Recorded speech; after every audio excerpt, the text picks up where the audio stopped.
వెంకటాచలము పుణ్యక్షేత్రము అంతా రామమయం. భక్తుడు భక్తుని కొండగా మార్చి కొలువై ఉన్న స్థలం.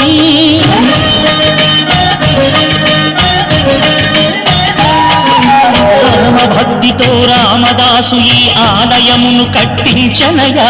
సీతారామ లక్ష్మణులకు ఆభరణములే చేయించనయా.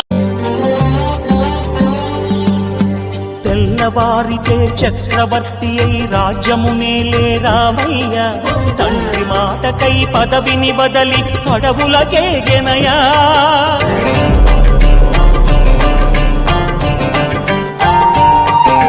మహిలో జనులను కావగ వచ్చిన మహావిష్ణు అవతారమయ్య.